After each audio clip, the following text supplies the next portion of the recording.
ॐ सहना भवतु सहनौ भुनक्तु सह वीर्यं करवावहै तेजस्विनावधीतमस्तु मा विद्विषावहै। ॐ शान्ति शान्ति शान्ति।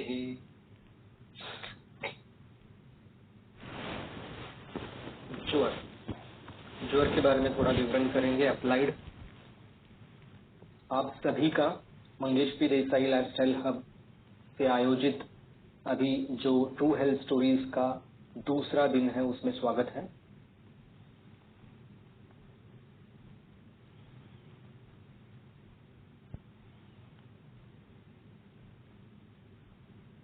ओके,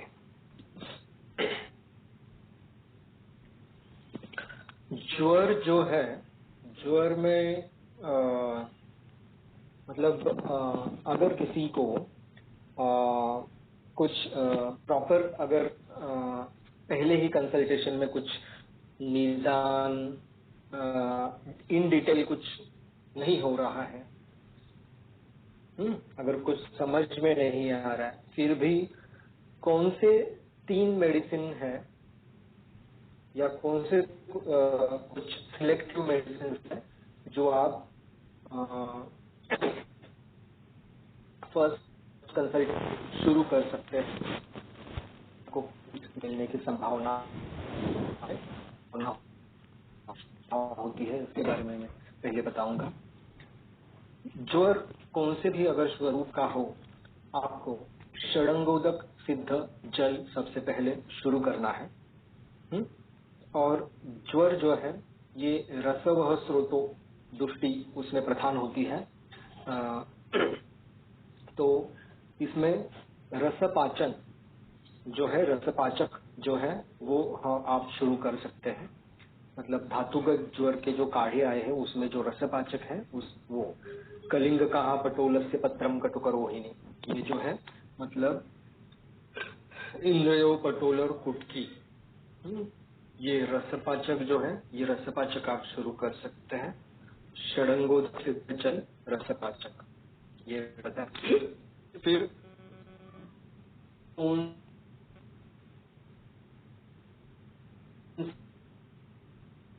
ज्वर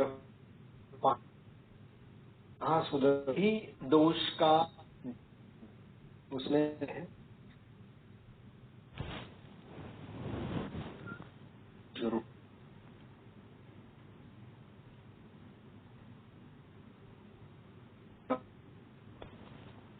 कर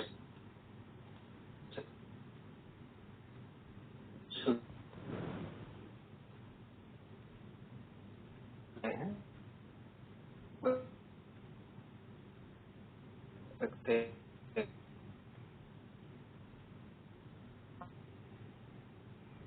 आप दोष या व्याधि प्राधान्य के अनुसार 2BD या 2QID भी आप शुरू कर सकते हैं। तो अगर आप वो आपको जल्दी ये होगा ठीक से।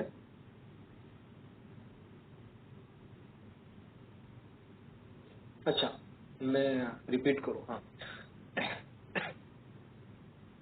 कौन से भी स्वरूप का अगर ज्वर हो और अगर आप पहले ही कंसल्टेशन में उस ज्वर का वात कफज, वात पित्तज, कफ पित्तज, वातज, कफज ऐसा कुछ भी अगर निदान नहीं कर पा रहे हो, तो भी आप कौन सा मेडिसिन दे सकते हैं जिससे आपको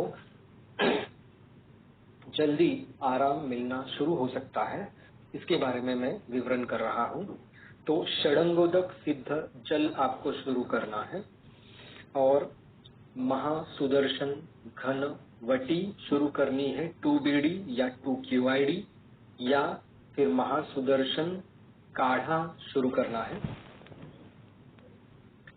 और आपको रसपाचक शुरू करना है क्योंकि रसदुष्टि ज्वर में प्रधान होती है। तो रसपाचक जो है, जो धातुगत ज्वर आए, ज्वर की चिकित्सा आई हुई है चरक संहिता में, उसमें धातुपाचक योग आए हुए हैं, उसमें जो रसपाचक है कलिंग कहा पटोलस्य पत्रम कटुकरोहिणी, मतलब इंद्रियो, पटोल और कुटकी, ये जो है रसपाचक, इसका आप प्रयोग कर सकते हैं। रसपाचक की वटी भी अवेलेबल होती है और रसपाचक की कज्जली ऐड की हुई वटी आती है और रसपाचक का गुगुल भी आता है। तो इसमें और रसपाचक का प्लेन वटी विदाउट कज्जली और विदाउट गुगुल फॉर्म में भी जो प्लेन वटी आती है वो आप इस्तेमाल इसमें कर सकते हैं। विदाउट कज्जली और विदाउट गुगुल वाला मैं यहाँ पे प्रेफर करूंगा। रसपाचक चूर्ण, रसपाचक काढ़ा बना के भी आप दे सकते हैं, या रसपाचक वट्टी आपके पास अवेलेबल है तो वो आप यूज कर सकते हैं। और साथ ही साथ आपको लंघन देना जरूरी है। लंघन में मंडपेया विलेपी जो है उससे शुरुआत करनी है। और जैसे जैसे आप संसर्जन क्रम आप अगर जैसे पंचकर्म के पश्चात बताते हैं, वैसे जो संसर्जन क्रम है, अगर आप ज्वर का संसर्जन क्रम प्रॉपर देंगे तो इससे बहुत लाभ होता है। और व्याधि का बल अगर ज्यादा हो तो आपको रसकल्प पे भी शिफ्ट होना पड़ सकता है। और रसकल्पों में अगर आप विचार करेंगे तो तीन प्रमुख जो रसकल्प ज्वर में इस्तेमाल किए जाते हैं वो है त्रिभुवन कीर्ति या महाज्वरांकुश या लक्ष्मी नारायण। इसमें से वात कफज ज्वर जो होता है जिसमें पित्त की प्राधान्यता ना हो उसमें त्रिभुवन कीर्ति का इस्तेमाल कर सकते हैं। और महाज्वरांकुश भी ऐसे ज्वरों में इस्तेमाल किया जा सकता है। महाज्वरांकुश वात कफ प्रधान सन्निपात ज्वर में भी इस्तेमाल होता है। महाज्वरांकुश जो है ये शायद त्रिदोष ज्वर में भी इस्तेमाल होता है।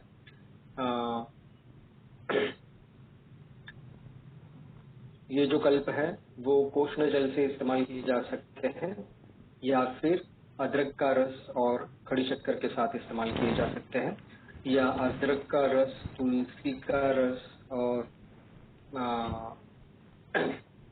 शहद इसके साथ भी इस्तेमाल किए जा सकते हैं। प्लेन शहद से इस्तेमाल नहीं करना है, उसके साथ अदरक का रस होना ही चाहिए।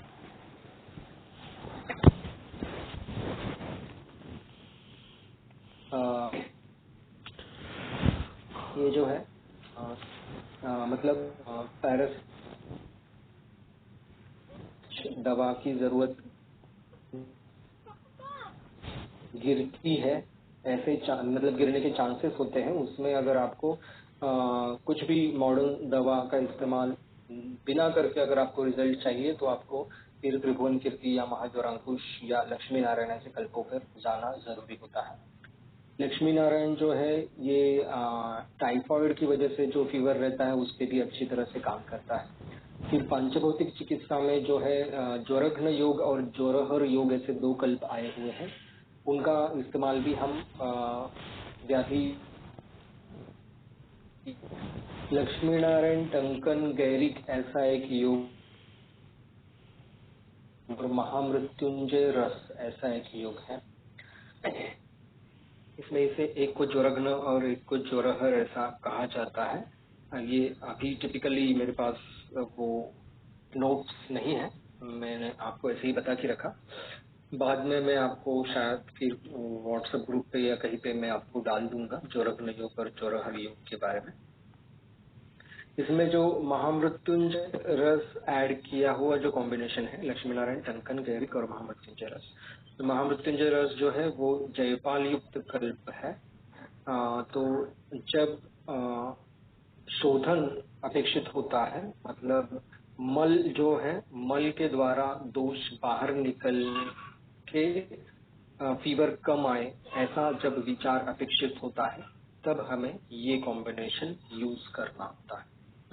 जैसे ज्वर में कुटकी का प्रधान रोल होता है ज्वर जल्दी कम आने के लिए, उसी प्रकार ये जयपाल वाला जो कल्प है महामृत्युंजय रस, उसका अगर इस्तेमाल करेंगे तो ज्वर जो है वो जल्दी कम आने के लिए फायदा होता है।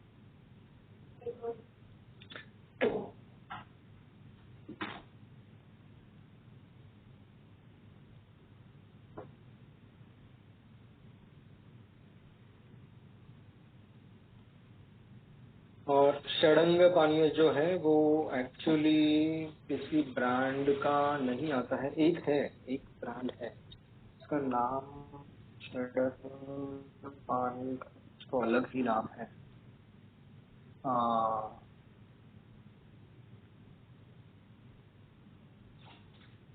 संजय टू समथिंग कुछ तो ब्रांड है। आ, आ, आ, मैं आपको बाद में व्हाट्सएप ग्रुप से मनकर्णिका है, औषधालय सीता हूँ चिंचवड़ का, उनकी कुछ एक नई फार्मेसी है, हर्बल ब्रांड के अंतर्गत उन्होंने कुछ प्रोडक्ट्स निकाले हैं। उनका षडंगोदक का रेडीमेड मतलब चूर्ण आता है, सिरप फॉर्म में नहीं, लेकिन षडंगोदक वाला कॉम्बिनेशन आता है। तो षडंग का कॉम्बिनेशन आप खुद भी इस्तेमाल कर सकते हैं रॉ मटेरियल मिक्स करके। घन चंदन शुंठ्यंबु परपट उशिर साधितम, ये उसका श्लोक है। मूस्ता, चंदन, शुंठी, वालक,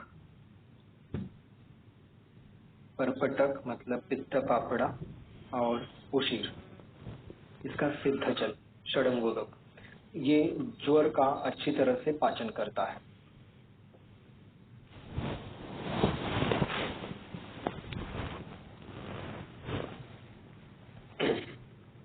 ये हो गया सिर्फ ज्वर के बारे में।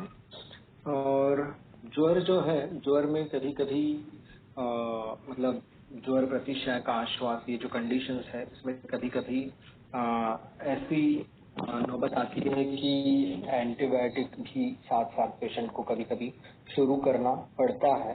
तो अगर आपका मतलब लाइन ऑफ ट्रीटमेंट या डायग्नोसिस में कुछ प्रॉब्लम आया हुआ हो या कुछ व्याधिबल ही ज्यादा हो तो कभी कभी ये इनका इस्तेमाल मॉडर्न मेडिसिन का कभी कभी कुछ केसेस में करना पड़ता है। उस पर भी मेरा चालू है इंटरनल रिसर्च की, ताकि एंटीबायोटिक और जो पैरासीटामोल वगैरह ये जो मेडिसिन है इनकी जरूरत ही ना पड़े, इसलिए क्या क्या संभाव्य चिकित्सा प्रणाली का इस्तेमाल करना चाहिए इसके ऊपर। जैसे जैसे कुछ नए इनपुट्स आएंगे मैं ऐड करूंगा उसके बाद। केस मैं आपको बता सकता हूँ, एक सुतिका ज्वर की केस थी। उसको सुतिकावस्था में जो दोष पूरी तरह से बाहर नहीं गए, उसके बाद उनको हर बार एमसी के वक्त फीवर आने का लक्षण शुरू हुआ था। ऐसी एक केस थी। तो उनको जो फीवर आता था वो फीवर सान्निपातिक ज्वर उसका निदान हो रहा था। उनके जो सिम्टम्स थे वो सान्निपातिक ज्वर के थे। तो वो केस में मैंने शक्त्यादिक्वाथ का इस्तेमाल किया था। शक्त्यादिक्वाथ चर संहिता में ज्वर चिकित्सा रिजल्ट काफी सराहनीय मिले हैं मुझे। वो पेशेंट में मैंने पहली बार यूज किया था और उसके बाद काफी सारे जो बुखार है जिसमें जो टेम्परेचर होता है वो कम नहीं आता है जल्दी, या एलोपैथिक मेडिसिन देना चाहिए ऐसा भी लगता है, ऐसे जो बुखार होते हैं और खासकर जो सान्निपातिक लक्षण वाले बुखार होते हैं उसको शक्त्यादिक्वाथ से श्योर शॉर्ट रिजल्ट मिलता है। तो इसलिए आप शक्त्यादिक्वाथ का इस्तेमाल कर सकते हैं। और जो PUO है, पायरेक्सी ऑफ अननोन ओरिजिन जो कहा जाता है, उस का इस्तेमाल कर सकते हैं।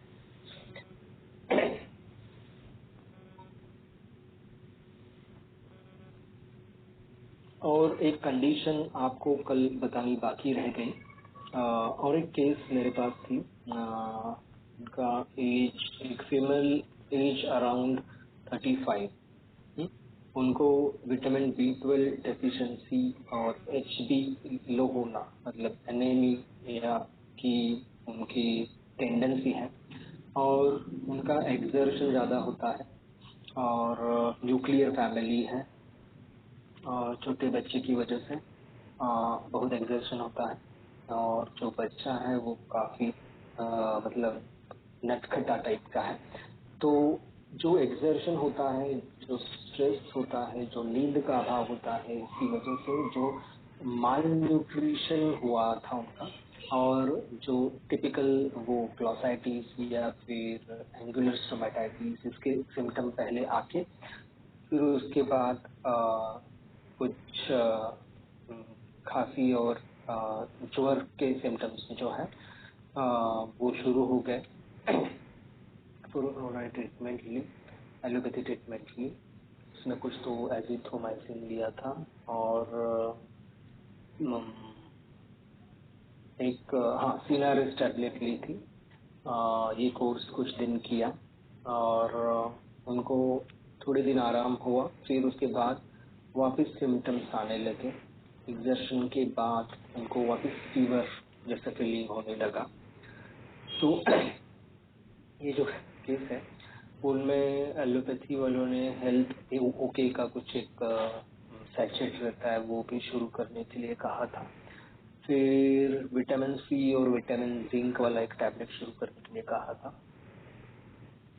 ये कुछ चेंजेस बाद में बताए थे, और अगर जरूरत गिरी बाद में तो अगले एंटीबायोटिक पे उन्होंने सिफ्रिक्जिम वाला जो कुछ एंटीबायोटिक है उसमें शिफ्ट होने के लिए कहा था।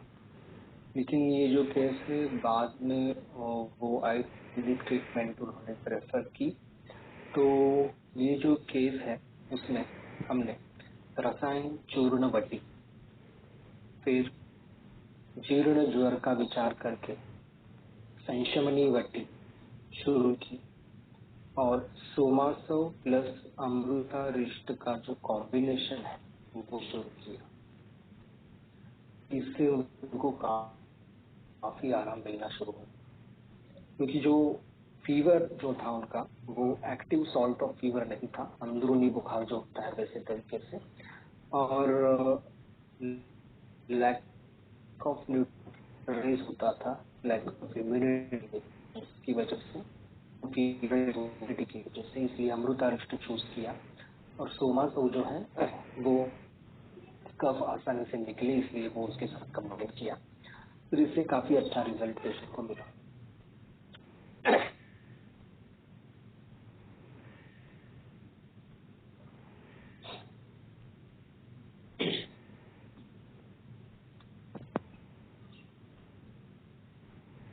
हाँ, ज्वर के बारे में और एक विवरण करना था मुझे। ज्वर में मैं आपसे अभी एक बीच में ही एक सवाल करना चाहता हूँ। मैं आपसे इंटरैक्टिव सेशन कुछ 5-10 मिनट का मैं आपसे रिक्वेस्ट कर रहा हूँ। अभी Q&A सेशन शुरू नहीं हुआ है, फिर भी अभी बीच में मुझे जरूरत है, ताकि आपको कुछ रियलाइज हो कि कहाँ पे हम गलती कर सकते हैं। आपको पता है संशमनी वटी जो है वो संशमनी वटी के घटक द्रव्य क्या है? अगर किसी को पता है तो अब मुझे बताइए प्लीज। एक्टिव इन्वॉल्वमेंट रखिए अभी। गुरुजी अमृता हाँ गुरु जी। आणि अभ्र काय गुरु जी अभ्रक, और किसी को पता रहेगा गुरुची कंप्लीट घनवटी करना। म्हणजे संशमन होती ना. हाँ, और गुरुची यही मुझे घनवटी चाहिए। हीच संशमन. हाँ यही मुझे चाहिए, अलग अलग ओपिनियंस चाहिए मुझे, फिर मैं कंक्लूजन पे आके बताता हूँ आपको। राजेंद्र जी बोल रहे हैं गुरुची सारीवा। भारती मैडम बोल रहे हैं गुरुची और अभ्रक और कुछ तो है। और पद्मजा कुलकर्णी मैडम, हाँ, वो बोल रहे हैं कि गुरुची घनवटी मतलब कि संशमनिवटी। और कुछ ओपिनियन है?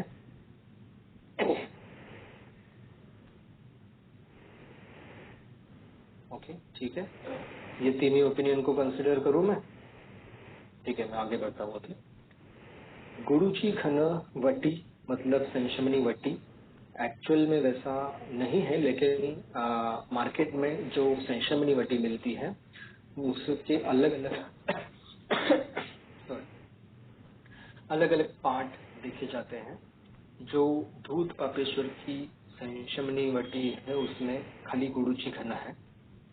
फिर जो बैद्यनाथ की संशमनी वटी है उसमें गुरुची है, पिप्पली है और कुछ तो एक कॉम्बिनेशन है।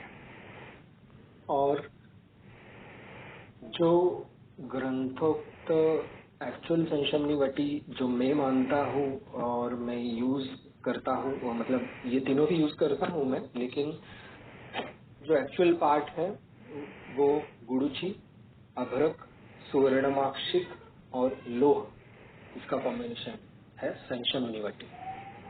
तो ये जो है अभ्यंकर फार्मा जो है, मतलब पहले कुछ अलग नाम था इनका फार्मेसी का।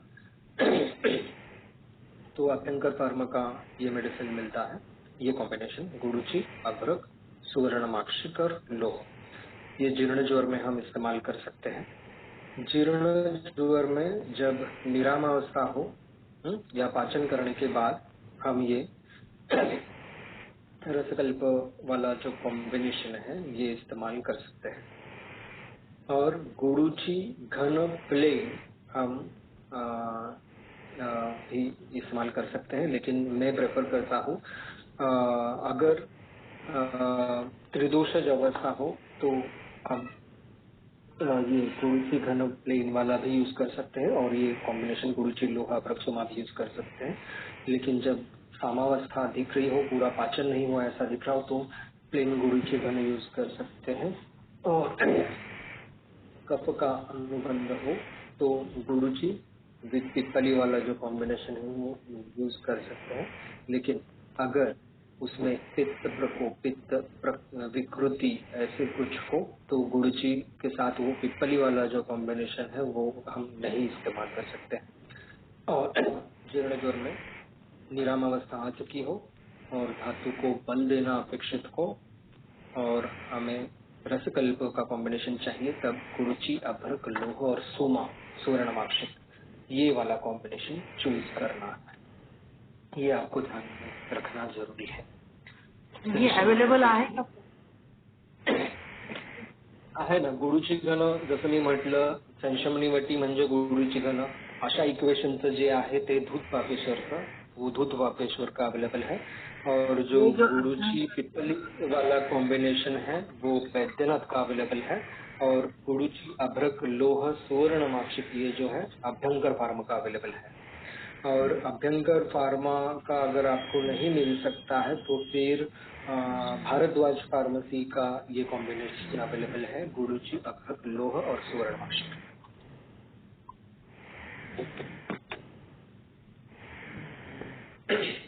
Thank you. ओके, तो ये जो है हमें जो द्रव्य कौन से भी जो कल्प है, सेम नाम वाले कल्प, लेकिन उसके पाठभेद जो होते हैं वो हमें पता होना जरूरी है, क्योंकि बड़े बड़े डॉक्टरों से ये गलती हो सकती है कि संशमनी वटी बता के कुछ अलग ही कॉम्बिनेशन जा सकता है जो उनको खुद को अभिप्रेत नहीं है।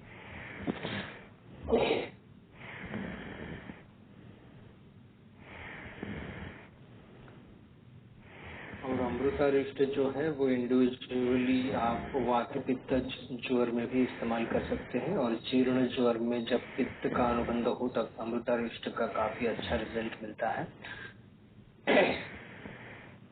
जीर्ण ज्वर से जब संप्राप्ति रक्त पित्त की ओर गई हुई रहती है, ऐसे कंडीशन में भी आप अमृतारिष्ट का इस्तेमाल कर सकते हैं।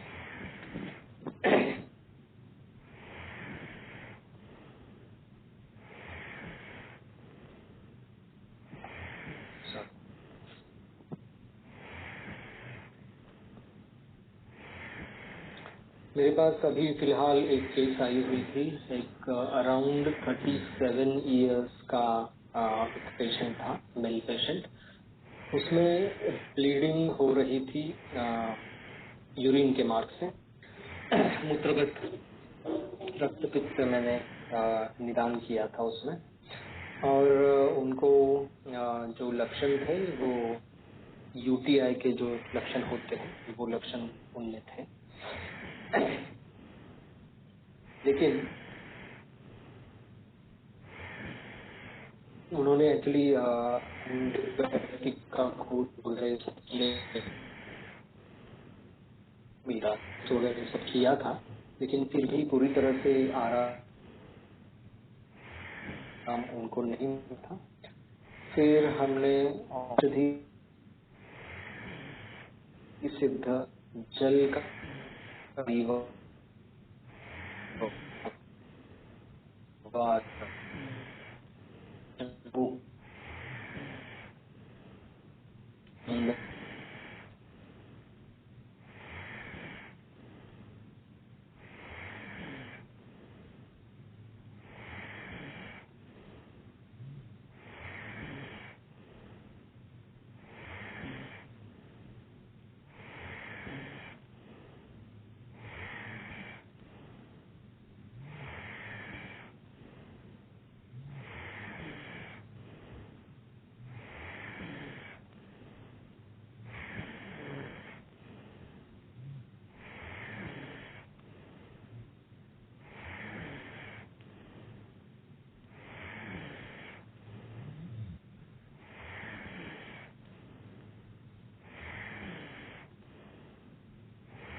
थोड़ी देर होल्ड करते हैं।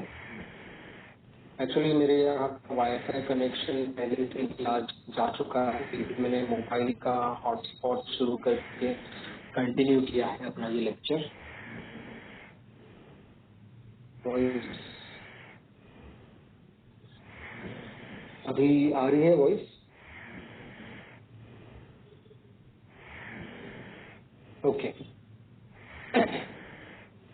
हाँ, ये जो 37 इयर्स का एक मेल पेशेंट जिसमें टिपिकल यूटीआई के लक्षण थे, और उनको मतलब हर बार ये जब वसंत ग्रीष्म का जो ये सीजन है उसमें हमेशा ऐसा होता था। मतलब लगभग 1-2 साल से उनको ऐसा हो रहा है। तो उनको मैंने ये जो सिद्ध जल वाला मेडिसिन दिया था अधुग रक्तपित्त का विचार करके, तो उससे काफी आराम मिला उनको। और जो फ्रूट्स में उनको अंगूर शुरू करने के लिए बोला, और फिर गन्ने का रस और नारियल का पानी, इस पे उनको मैंने ज्यादा से ज्यादा कंपलसरी, मतलब ये डेली लेना है ऐसे बताया। और कुछ मेडिसिन और भी दिए रहेंगे, तो उसमें से ये सिद्ध जल वाला मेन था। लेकिन उनको फिर 1-2 दिन कुछ तो एक्टिव फीवर भी आया बीच में। तो एक्टिव फीवर आया तो उन्होंने, उनके जो डॉक्टर हैं एलोपैथी सीनियर डॉक्टर हैं, उनका ओपिनियन लिया। तो उन्होंने कुछ तो प्रोस्टेटिक मसाज दे के कुछ तो मतलब एक एग्जामिनेशन किया। तो उनको डाउट था कि शायद जेनाइटल ट्रैक्ट का टीबी ना हो। तो उसका भी उन्होंने टेस्ट किया, तो वो टेस्ट नेगेटिव आया। फिर उनको एक सिम्टम ऐसा था कि हाथ पैर के जो तलवों थे करीबे कि उनको मतलब जो फीवर में टिपिकल होता है स्लाइटली बर्निंग जैसा सेंसेशन वो उनको हो रहा था। तो इससे उससे मुझे है जीर्ण ज्वर है और जीर्ण ज्वर की या मूत्र मार्ग रक्तपित्त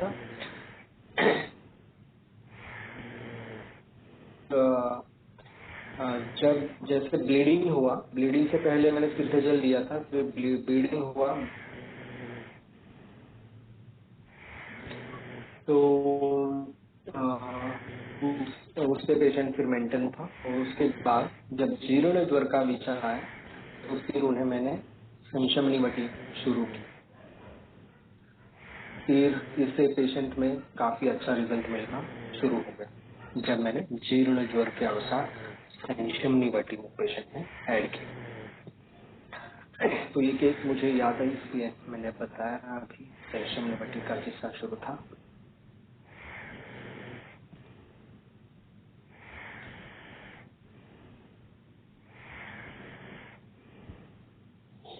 जीर्ण ज्वर की और एक केस के बारे में बताता हूँ जो जिनकी ट्रीटमेंट शुरू है। रिजल्ट के बारे में अभी कुछ ज्यादा पता नहीं, लेकिन उनको एक बार कुछ तो फीवर आके गया था। उसके बाद वो जो उनका मतलब जो अंदरूनी फीवर रहना ऐसा जो फीलिंग है, तो हाँ ये संशमनी जो है वो लोहा अभ्रक सुमा वाली संशमनी इसमें इस्तेमाल की थी मैंने। ये हो गया। फिर ये जो एक फीमेल पेशेंट थी उसमें जीर्ण ज्वर निदान हुआ क्योंकि उनको भी अंदरूनी फीवर जैसा फीलिंग होता है। बहुत सालों से ये फीलिंग है और उनको मसल पेन जो है वो मसल पेन उनको फील होता है ज्यादा। और जब मैंने उनकी केस टेकिंग ली तो मेदावृत्त वात भी एक निदान हुआ मेरा। प्रकृति स्थूल है और डिलीवरी के बाद वेट गेन हुआ है उनका काफी सारा। तो मेदावृत्तवात, फिर मसल पेन मतलब मांसगत वात अगर हम उसमें कंसिडर कर सकते हैं, और जीर्ण ज्वर। और जीर्ण ज्वर में भी मसल पेन हो सकता है। ऐसा कंपल्सरी नहीं है कि मांसगत वात अलग कुछ संप्राप्ति होनी ही है ऐसा कुछ। तो ये तीनों का विचार करके फिर मैंने ट्रीटमेंट प्लान किया। पहले जो है जैसे मैंने बताया कि बहुत बड़े बड़े वैद्य भी या डॉक्टर भी जो है वो मिथ्या उपचार करते हैं। तो ये जो केस थी, ये केस में स्थूलता होने के कारण जो है उनको कुछ कुमारी आसव, आरोग्य वर्धिनी वगैरह वगैरह पहले उपचार फलाना फलाना दे चुके थे। तो ऐसा जो है वो चिकित्सा जो है वो वैसी नहीं होनी चाहिए। ये केस में फिर हमने मेद वृद्धि जो है उस पे अगर कंसंट्रेट करना है या उस पे भी काम करना है तो ऐसा कल्प चूज करना है जो पित्त की वृद्धि ना करके मेद कम करे। तो इसके लिए योगराज गूगल का सिलेक्शन किया हमने जो सामावस्था में यूज हो सकता है। तो इसका इस्तेमाल किया था। फिर हमने प्लेन जो गुरुची घन है उसका इस्तेमाल किया और कुछ अलग दवा दी रहेगी, पूरी तरह से याद नहीं कि ये गुरुची घन और योगराज गोकुल का इस्तेमाल मैंने जानबूझ के ये पेशेंट में किया। तो ये है मतलब बहुत बार प्रैक्टिस में ऐसा देखा जाता है कि 2-3 डिसीज एक साथ होते हैं और उसमें से कौन सी नॉट पहले खोलनी है ये बहुत सारे वैद्यों को पता नहीं होता है और फिर मिथ्या उपचार हो जाता है। फॉर एग्जाम्पल अभी कल मेरे पास अभी ये थोड़ा अलग है किस्सा। एक मेरे पास केस आई थी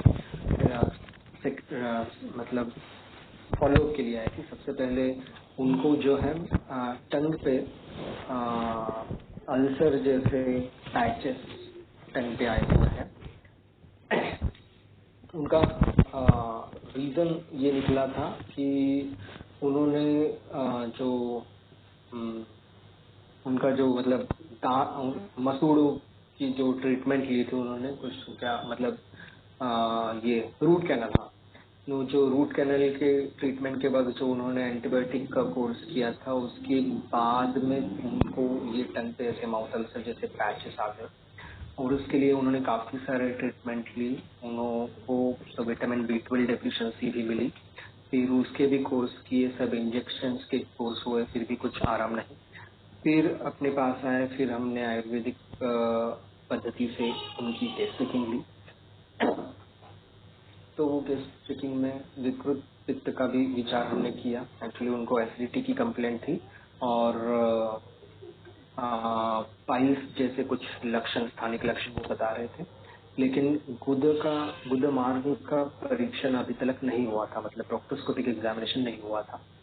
तो जब पहली बार हमने कंसल्टेशन ली, कंसल्टेशन लेने के बाद उनको मैंने धात्री लोह शुरू किया और बावा मगज का काढ़ा शुरू किया था उनको मैंने। इससे उनको प्रॉपर रिलीफ एक्चुअली नहीं मिला। जब सेकेंड टाइम वो आए तो मैंने, मतलब ये पहले चैरिटी बेस शुरू था पेशेंट, इसलिए कुछ मेडिसिन देने के लिए मुझे लिमिटेशन है, लेकिन जब दूसरी बार मेरे पास आया तो मैंने उनको बताया कि ये चैलेंजिंग केस है, प्रॉपर प्राइवेट ओपीडी बेस अगर जाएंगे तो बेहतर रहेगा। तो वो कन्विंस हो गया। तो चैरिटी ओपीडी का पेशेंट था, इसलिए कुछ कंसेशन भी दिया मैंने प्राइवेट ओपीडी में भी, और उनका निदान करने के लिए एक ओपिनियन लिया वापिस से कि ENT का। पहले उन्होंने ENT को एक दिखाया था, उन्होंने कहा था शायद ये होगा, शायद सलाइवरी ग्लैंड इन्फेक्शन हो सकता है, ऐसा बताया था उन्होंने। और जब मैंने सेकंड ओपिनियन लिया तो उन्होंने पित्त की वजह से रहेगा ऐसे बताया। मैं अभी वाईफाई ऑन करता हूँ ताकि अपना कनेक्शन अच्छा रहे। Just a minute.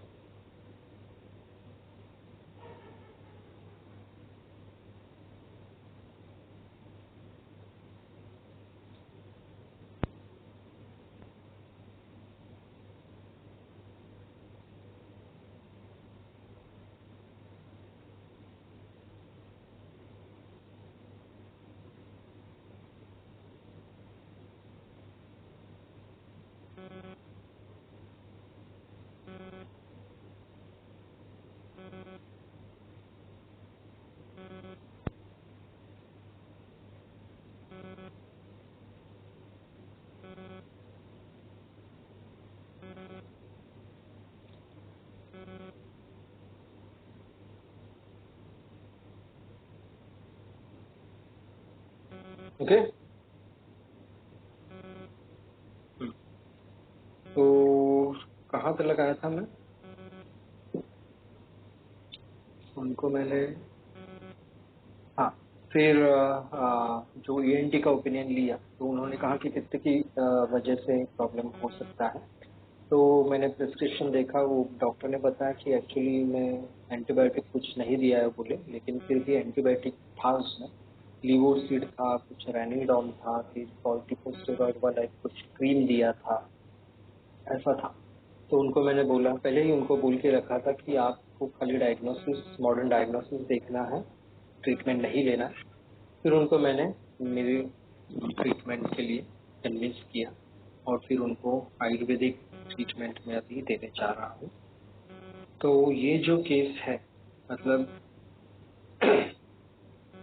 जो मतलब ये केस में मैं ये बताने वाला था, हाँ, जब दो व्याधि एक साथ होते हैं, फॉर एग्जाम्पल इनको मेदोवृद्धि या स्थूल्य जो है, ये भी ये पेशेंट में है, और ये पेशेंट में अभी जो टंग का अल्सरेटिव जो पैच दिख रहा है वो भी है।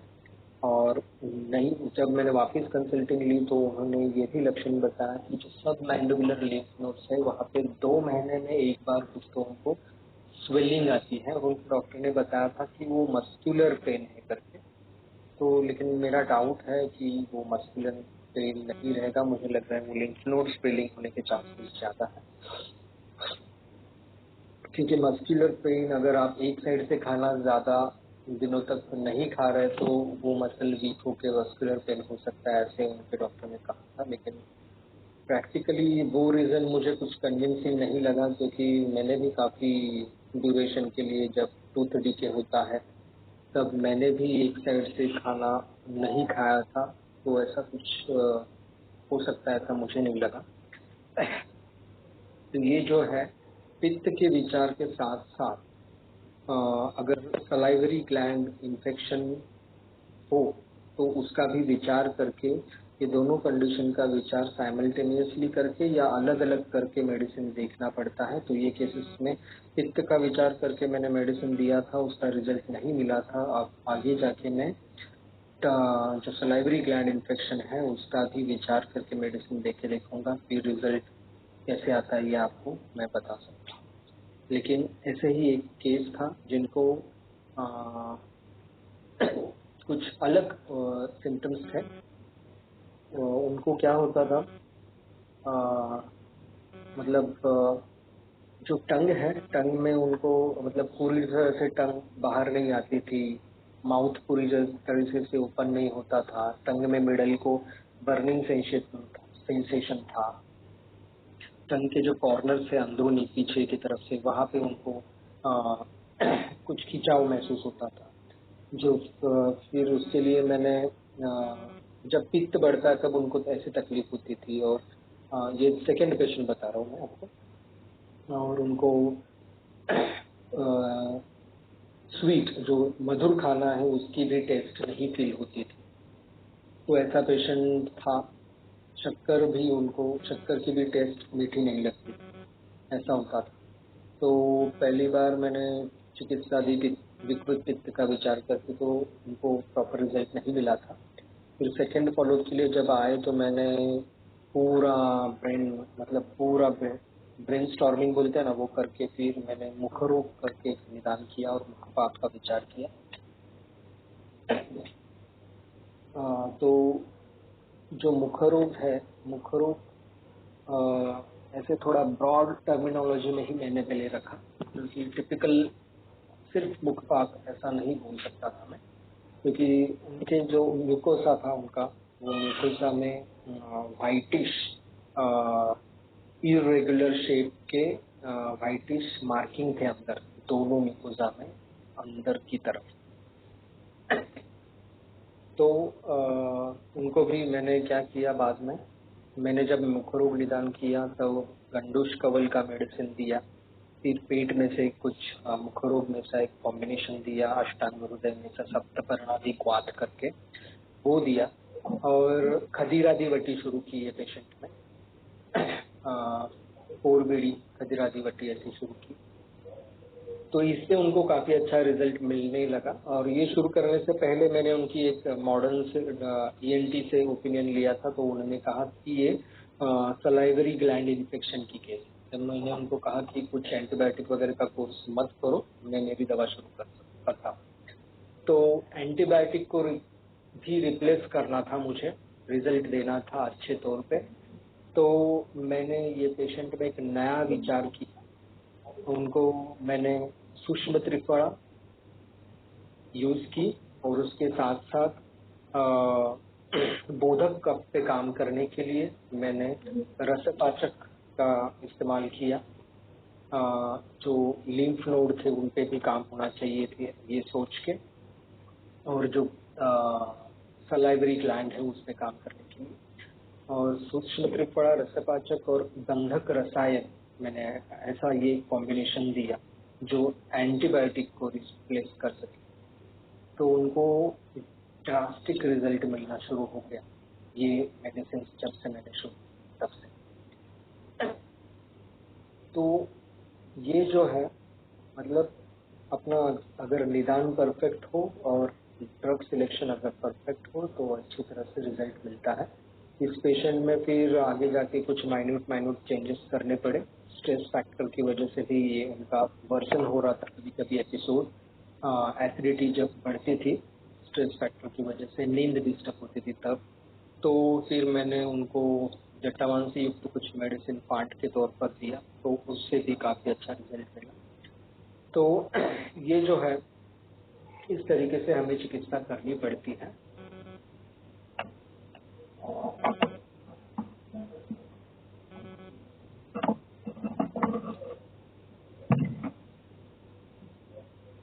माइक किसी का तो ऑन है, वो बंद कीजिए, डिस्टरबेंस हो रहा है। मतलब म्यूट कीजिए, म्यूट कीजिए। राजेंद्र जी म्यूट कीजिए। राजेंद्र जी म्यूट कीजिए खुद को।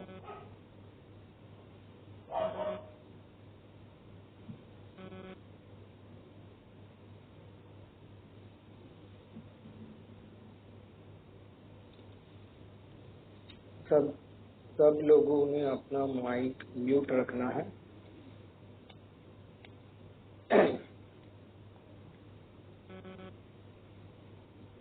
ठीक है। तो ये सलाइवरी ग्लैंड इन्फेक्शन की एक केस थी। आज कुछ प्लान नहीं था ये केस बताने का, लेकिन फिर भी बता दिया।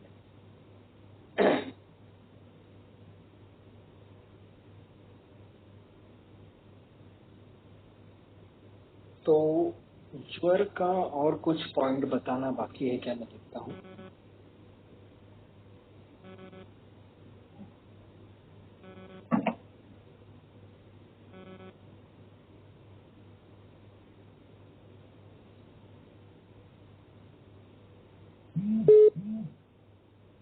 हाँ, और एक आपको मैं बताना चाहूँगा कि आज ही एक पेशेंट का मुझे, कल एक पेशेंट ने मुझे मेरे जो रेगुलर पेशेंट है, उन्होंने, वो एक्चुअली मेरे पास आए थे कि फूड एलर्जी ऐसा कुछ निदान लेके आए थे, लेकिन हमने वो निदान नहीं किया था।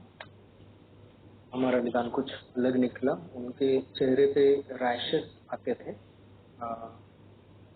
और वो पित्त वृद्धि और पित्त की वजह से रक्त दुष्टि, ऐसा विचार किया था मैंने, और ये विचार करके ही ट्रीटमेंट शुरू किया था। कुछ ऐसा प्रॉपर शीत पित्त उदर्द कोट वगैरह ऐसा कुछ निदान नहीं किया था। तो मैंने ट्रीटमेंट शुरू की थी उनमें, वो अच्छे रिजल्ट उनमें मिले थे। तो ये अभी स्किन डिसीज का केस नहीं है, इसलिए मतलब मास्टर क्लास नहीं है, इसलिए मैं डिटेल में नहीं जाता, लेकिन उनको एक बार कास हुआ था, और रात को जो कास का एपिसोड है वो बढ़ता था। तो कफ जो है वो चिपका हुआ कफ था, ये सोच के मैंने उनको नागरादि कषाय दिया था, और उससे 2 ही दिन में उनको आराम मिला था। और चूर्ण बेस्ड मेडिसिन दिया था नागरादि कल्पर, नागरम पुष्करम मूलम गुरुचि कंटकारिका, इसका क्वाथ बना के सुबह खाली पेट और रात को सोते समय चलेने के लिए बोला।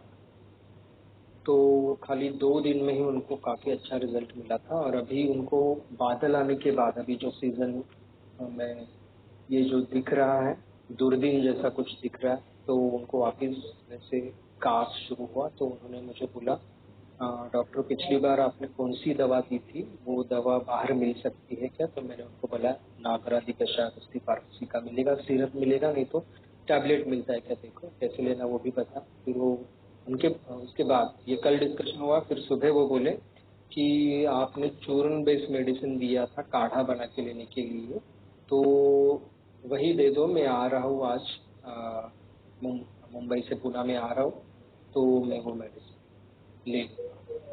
मतलब मुझे कहने का मतलब ये था, एकदम सिंपल मेडिसिन नागरादि कषाय, लेकिन रिजल्ट इतना अच्छा कि पेशेंट खुद मांग रहा है कि वही मेडिसिन चाहिए। और खाली एक मेडिसिन, कुछ 4-5 मेडिसिन नहीं दिए थे।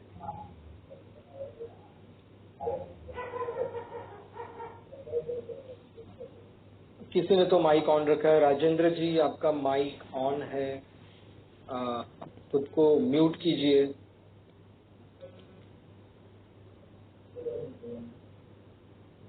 राजेंद्र जी म्यूट कीजिए खुद को, आप सुन रहे कि नहीं? डिस्टर्बेंस हो रहा है। देखता हूँ, अभी मैं सबको म्यूट कर देता हूँ, मेरे से कुछ है क्या।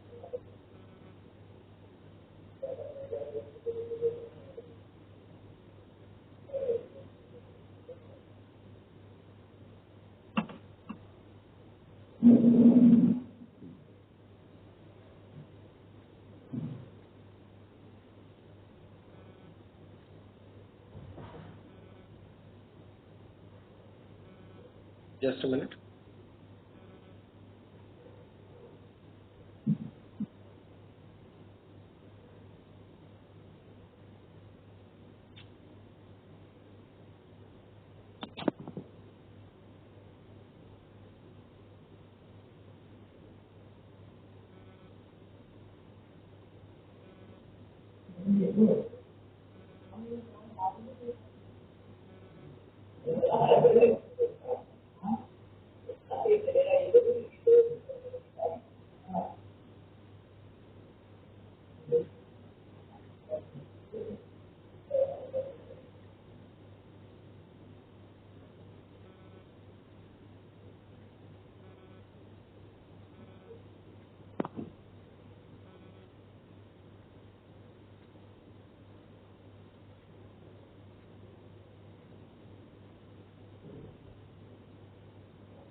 फोन भी नहीं लग रहा उनका।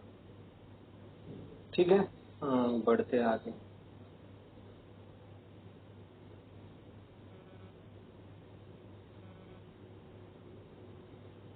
अभी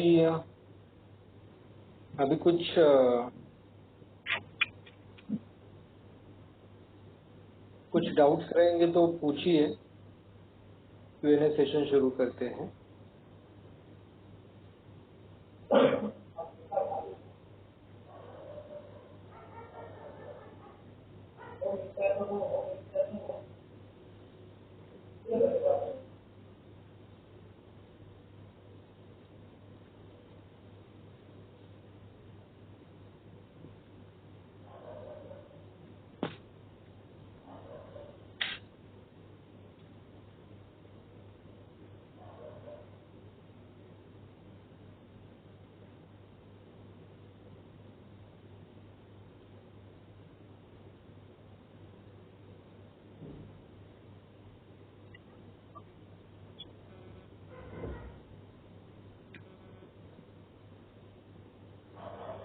कुछ डाउट रहेंगे तो पूछिए, Q&A सेशन शुरू करते हैं, इंटरेक्टिव सेशन।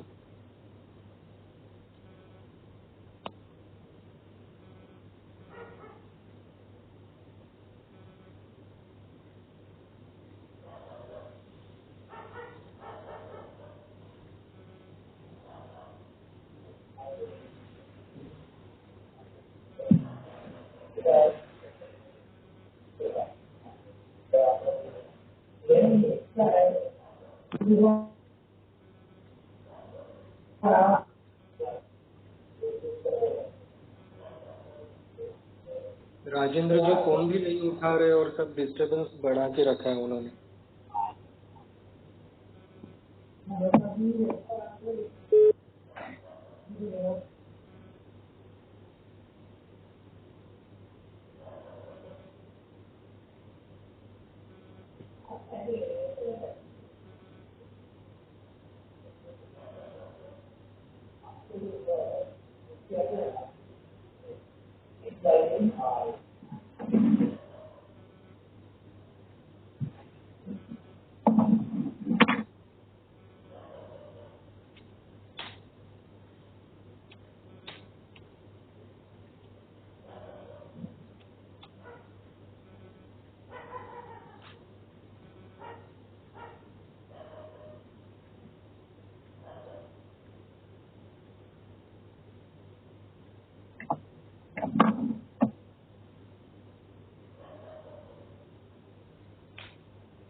किसी को कुछ डाउट है तो पूछिए तब तक।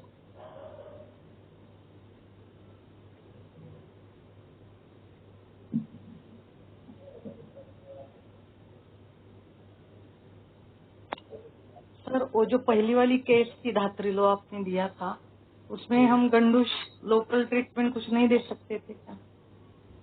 हाँ, जस्ट अ मिनट।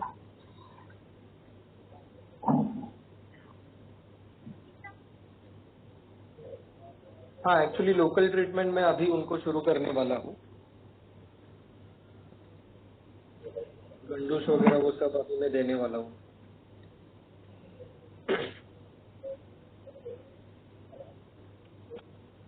वो सप्तपर्ण कषाय का रेफरेंस बताइए प्लीज। अष्टांग हृदय में मुख्य रूप चिकित्सा में है वो।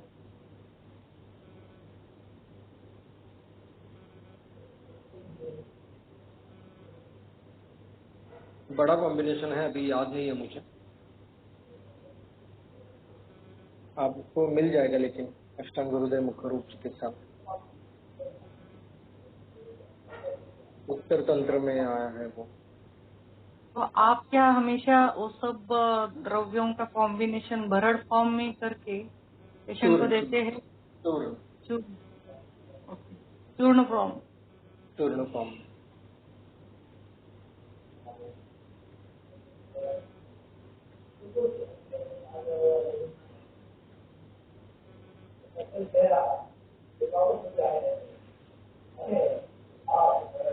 आप में से किसी को पता है अगर किसी को रिमूव करना है तो कैसे रिमूव करते हैं? मुझे ये मिल नहीं रहा ऑप्शन।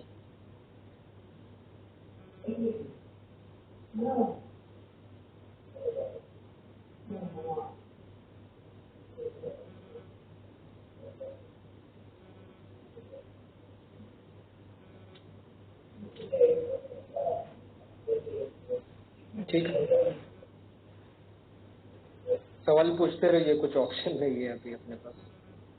वो फोन भी नहीं उठा रहे, कुछ अलग ही काम कर रहे हैं।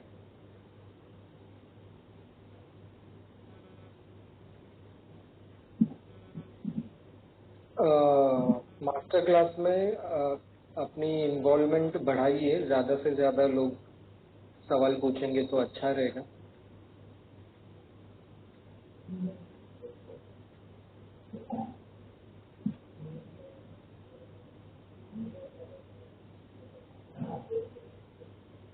ठीक है, मैं और कुछ पॉइंट याद आता है क्या देखता हूँ।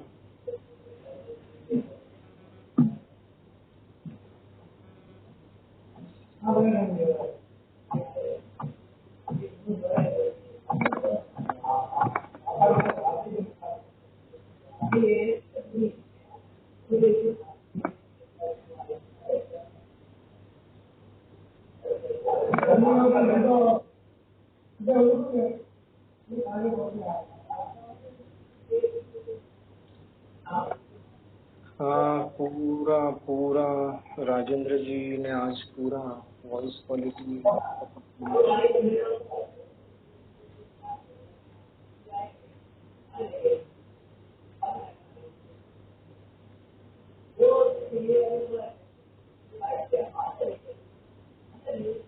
आपको अगर कुछ सवाल है तो सवाल निकालिए।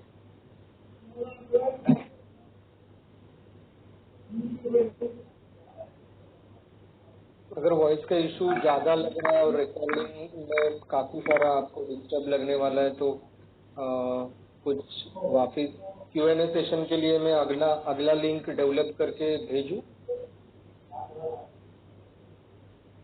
लेकिन वो लिंक में भी अगर राजेंद्र जी आ जाएंगे तो प्रॉब्लम हो जाएगा शायद।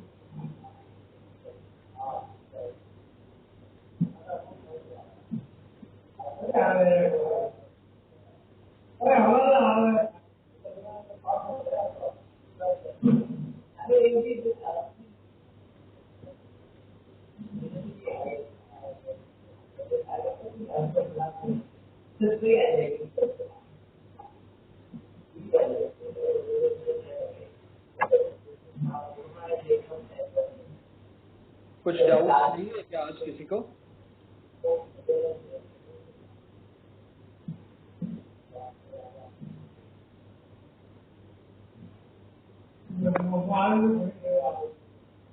सर बहुत बार टू मच हवा या गुटखा सुपारी खाने से जो व्रण निर्माण हो जाते हैं और उससे जो एक प्रकार का ये संकोच निर्माण हो जाता है, इसमें क्या विचार कर सकते हैं? इसमें विचार जो है ये करना है कि मतलब जो स्थानिक तीक्ष्ण उष्ण जो बढ़ता है उसकी वजह से वो व्रण निर्माण होते हैं, तो व्रण की चिकित्सा ही उसमें करनी होती है। त्रिफला क्वाथ का गंडूश यहाँ पे ज्यादा गुणकारी होता है, और जाति पत्र मतलब जाई का पन्ना का चूर्ण ये ज्यादा यहाँ पे जरूरी होता है। लेकिन जाति पत्र जो है वो आसानी से शायद मिलता नहीं है, और जाति पत्र के जगह पे जब हम जाति पत्र लिख के देते हैं तब अक्सर जो आयुर्वेदिक मेडिकल स्टोर वाले जो दुकानदार हैं वो जाय पत्री देते हैं। तो जाय पत्री ये मसाला वर्ग की मेडिसिन है, और जाति पत्र टोटल अलग मेडिसिन है, उनके गुणधर्म टोटल अलग है। एक स्पाइस है और एक जो है वो मुखपाक कम करने के लिए मेडिसिन जाई जाई का पत्र। ये अगर इसका इस्तेमाल हम लोग गंडूश के लिए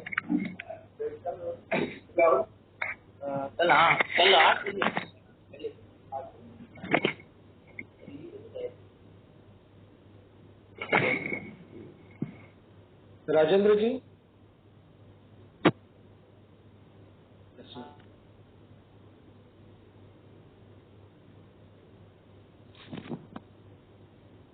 हेलो राजेंद्र जी, बहुत टाइम से डिस्टरबेंस हो रहा है, आपने म्यूट नहीं किया खुद को, पूरा शेड्यूल पूरा आज का वेबिनार कोलैप्स हो गया।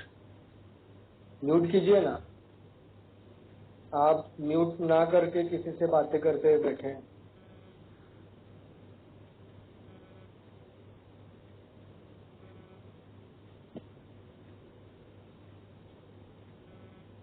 ठीक है,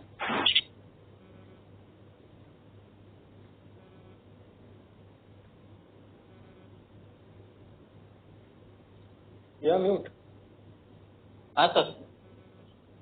म्यूट कीजिए।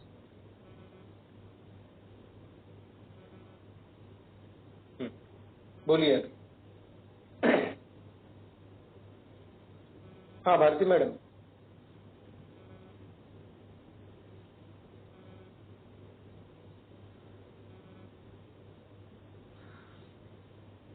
गंडूश के लिए ऐसे पेशेंट में जैसे मैंने अभी सप्तपर्णादि कषाय जो बोला उसका इस्तेमाल भी आप कर सकते हैं। और फिर और एक मुख रोग में भी एक क्वाथ है, शुद्रादि क्वाथ करके है, तो उसका गंडूश के लिए एक्चुअली इस्तेमाल करना है। और सप्तपर्णादि क्वाथ जो है वो अभ्यंतर चिकित्सा के लिए देना है, तो इसका इस्तेमाल वैसे केस हम लोग कर सकते हैं।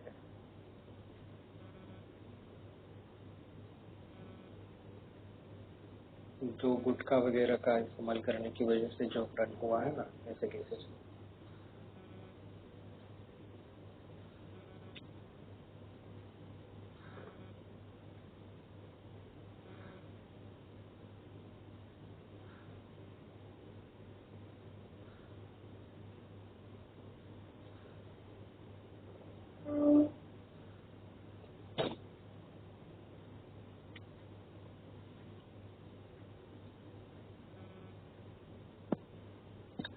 ठीक है, अभी कुछ इंडिविजुअली मैं पूछता हूँ, किसी को कुछ डाउट है क्या बोलिए, ऑन बोर्ड आइए, नहीं तो ऑन बोर्ड मत आइए, चैट बॉक्स पे बताइए।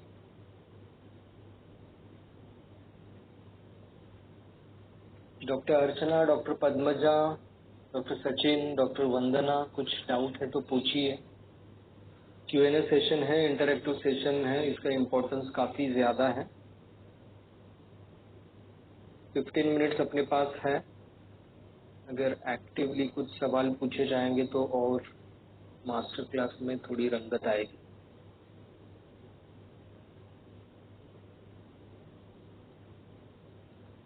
अरे हाँ, ये ऑप्शन अभी दिखा मुझे।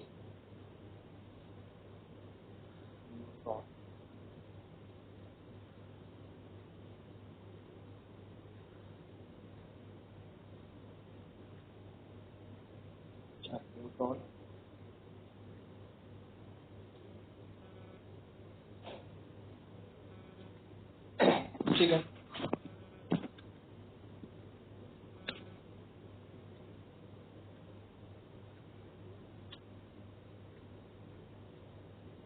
और कुछ ज्वर में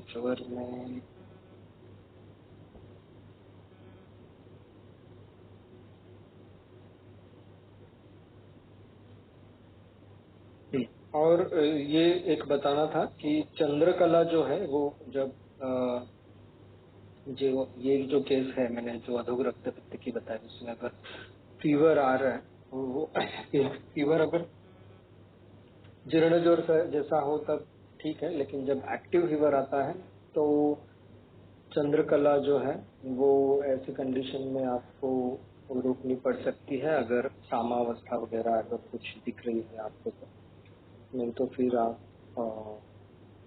कंटिन्यू रख भी सकते हैं अगर एक्टिव फीवर नहीं है तो। और फीवर में पित्त प्राधान्यता ही अगर दिख रही है तो ऐसे कंडीशन में चंद्रकला शुरू रख सकते हैं, लेकिन संशमनी वटी जो है वो बेस्ट ऑप्शन रहेगी।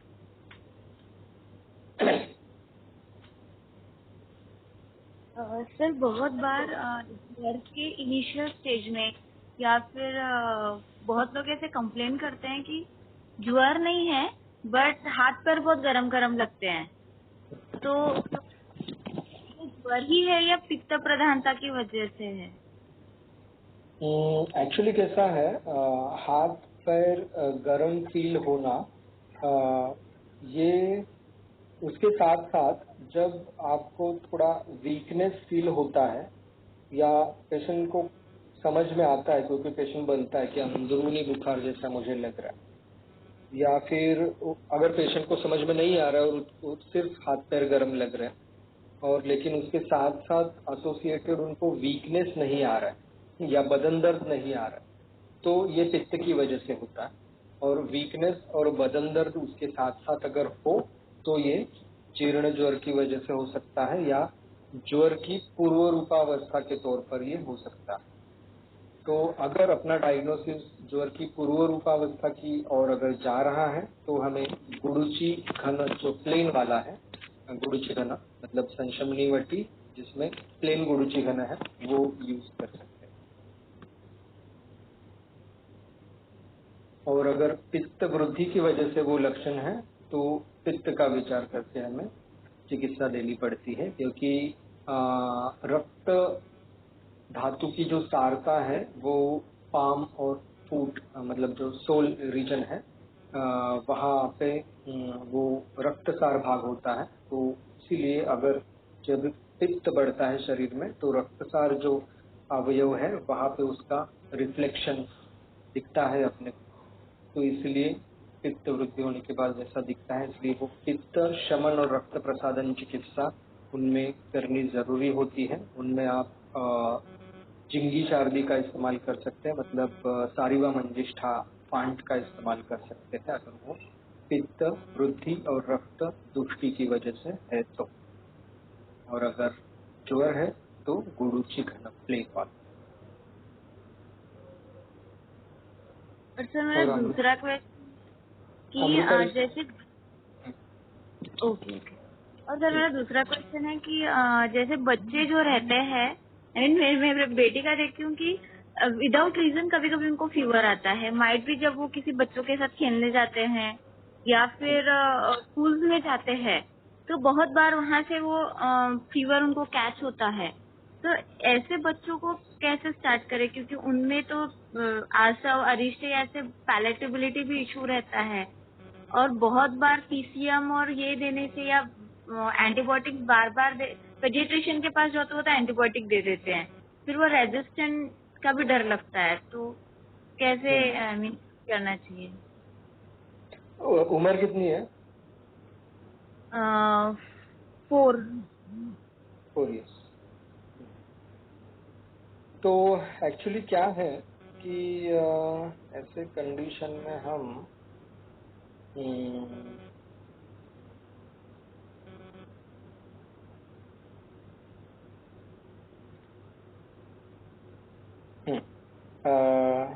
ये एक जो मेडिसिन है सुंठ चूर्ण, हरिद्रा और खड़ी शक्कर, इसका कॉम्बिनेशन जो है वो ऐसे वक्त हम लोग दे सकते हैं।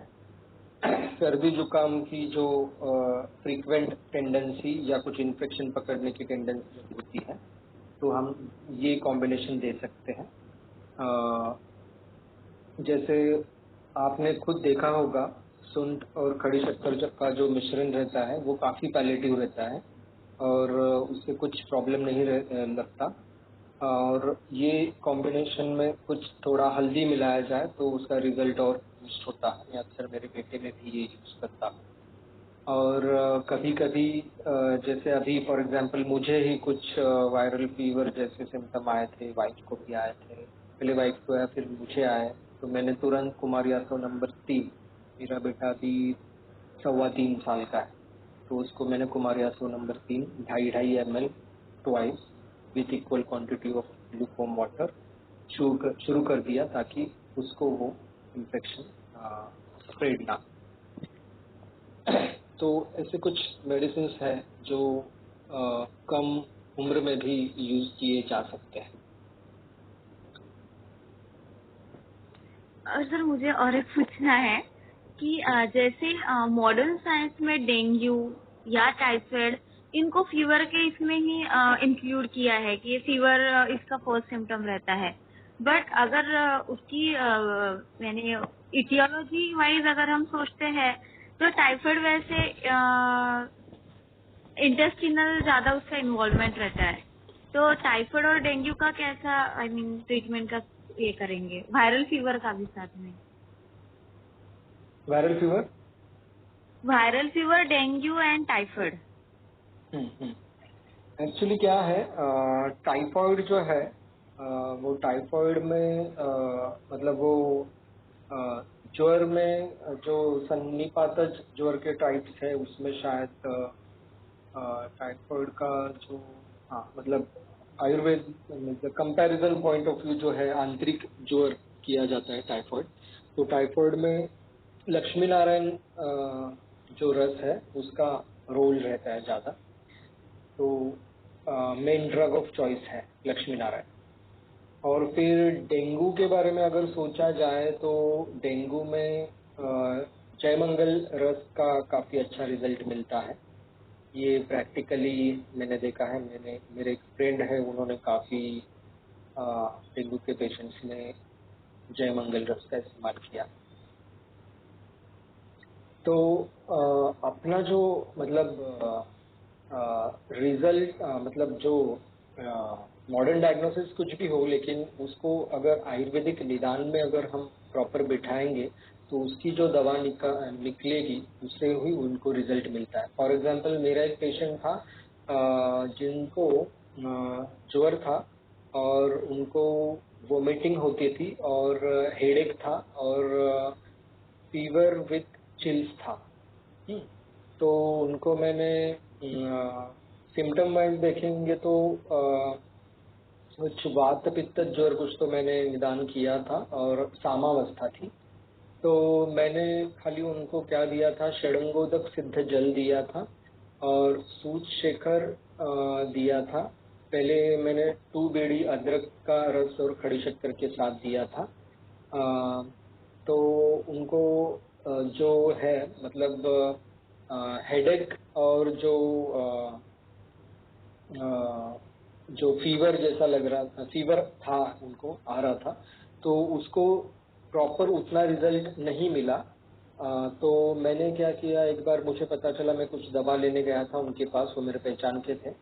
तो उन्होंने और एक गफलत करके रखी थी कि जो पंचगव्य चिकित्सा वाले लोग रहते हैं, जो नॉन डिग्री वाले लोग रहते हैं, ऐसे उनके पास आते थे, उनकी पहचान थी। तो उन्होंने एक्टिव ज्वर में मतलब नूतन ज्वर में उनको ये गोघृत का नस्य उनको शुरू किया। तो जाहिर है ज्वर बढ़ना ही है, तो ये मिथ्या उपचार होता है, तो उनको मैंने वो बताया।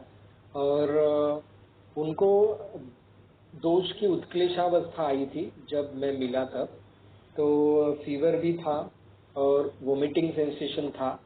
तो मैंने उनको तुरंत लघु वमन दिया वहां पे।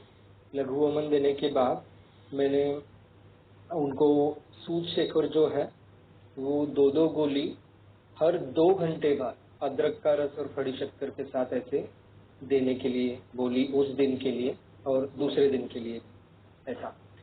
तो उसके बाद उनका मुझे कुछ कॉल वगैरह नहीं आया। फिर 2-3 दिन के बाद उन्होंने मुझे कॉल किया। वो बोले सर हाँ, वो रिपोर्ट्स के बारे में उन्होंने पहले पूछा था, तो मैंने बोला था शुरू में तो अभी कुछ आएगा नहीं, नया ही है, तो 2-3 दिन जाने पड़ेंगे, फिर वो रिपोर्ट देखेंगे। तो तब तक उन्होंने रिपोर्ट 3 दिन जाने के बाद रिपोर्ट किए, तो एंटीजन वो टेस्ट रहता है ना, वो किया डेंगू वाला वगैरह। तो उसमें डेंगू पॉजिटिव आया, प्लेटलेट कम हुआ था। तो प्लेटलेट खाली कम हुआ था। तो उन्होंने मुझे पूछा कि अब क्या करें, एडमिट हो जाए क्या। तो एक्चुअली मुझे तब उतना अनुभव नहीं था कि क्या करें।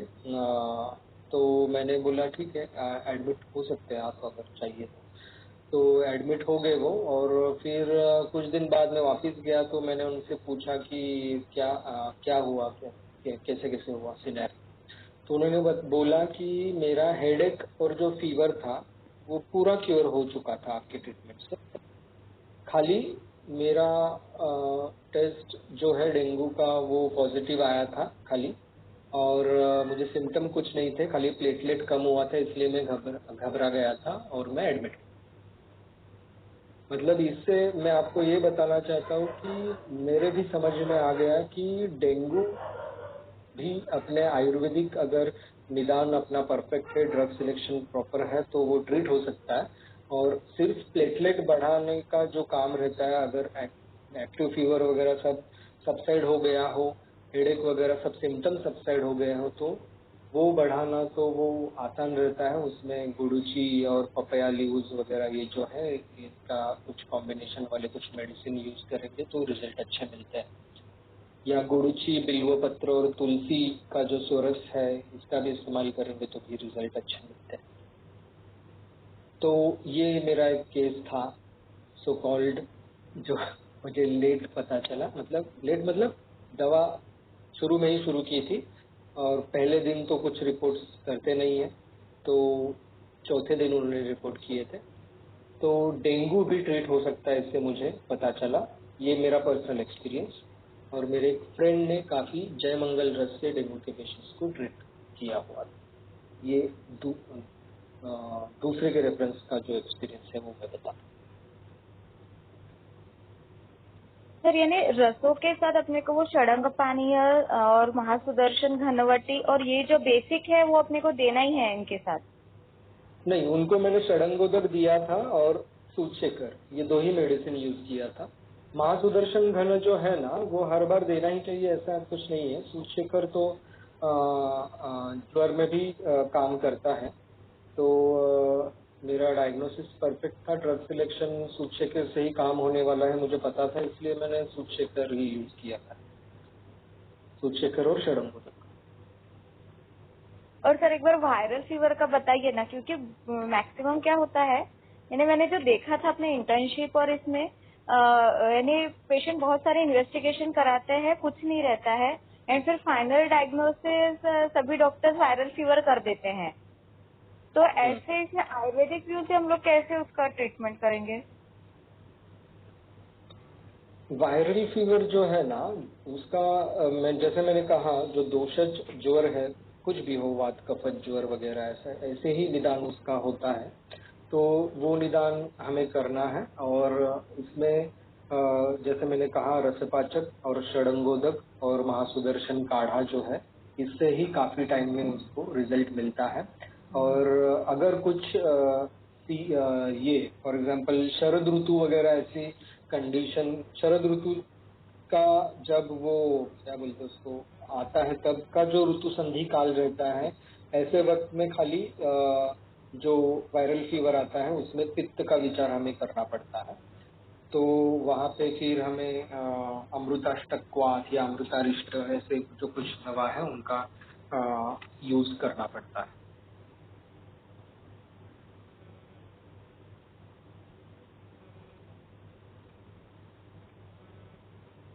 मतलब मेरे कहने का मतलब है दोषज जो व्याधि का जो निदान है, वात कफज ज्वर, पित्त कफज ज्वर या वात पित्त ज्वर, ये जो है इसमें ही वो बैठेगा, कौन सा भी वायरल फीवर हो।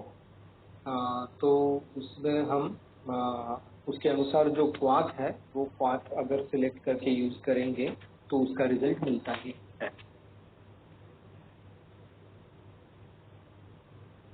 और त्रिदोषज अगर लक्षण है तो सन्निपात ज्वर में वो जो शट्यादि क्वाथ है उससे रिजल्ट मिलता है, जो पीयूओ करके निदान कभी कभी उसका मतलब जब निदान करते हैं पायरेसी ऑफ अननोन ऐसे condition.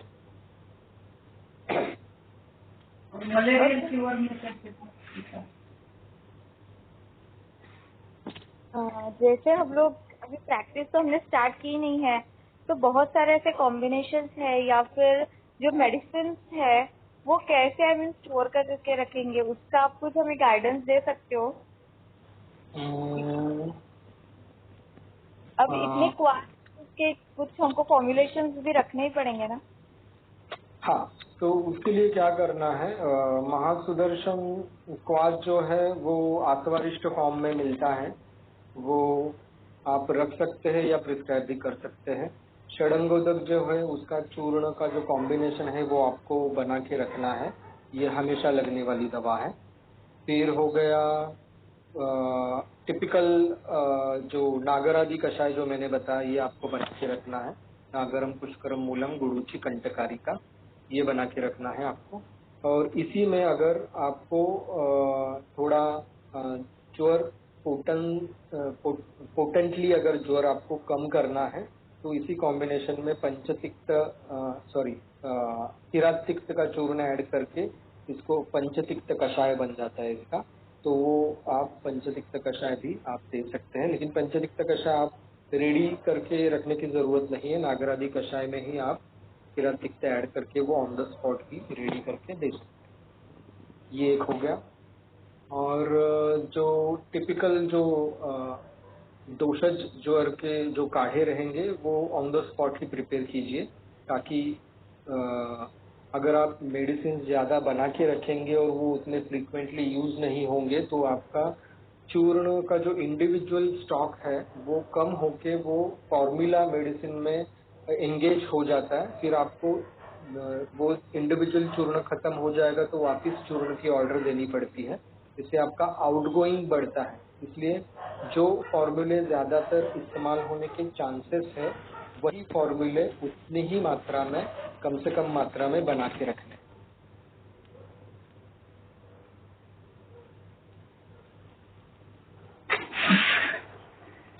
Malarial fever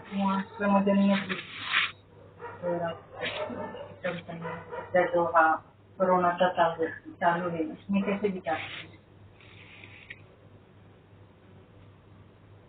voice clarity proper नहीं थी। मलेरिया क्या बोले?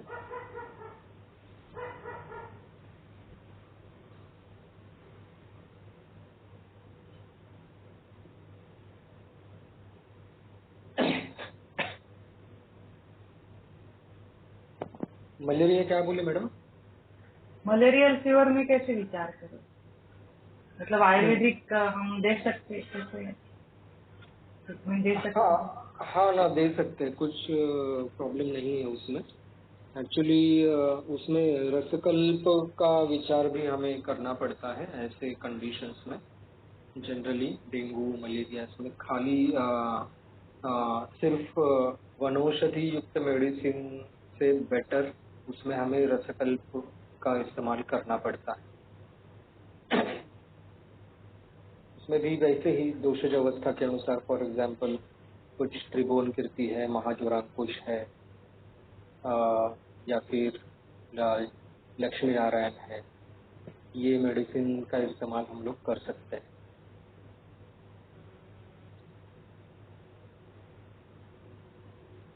वो मलेरिया या डेंगू वगैरह ये मतलब ये डायग्नोसिस स्पेसिफिक ये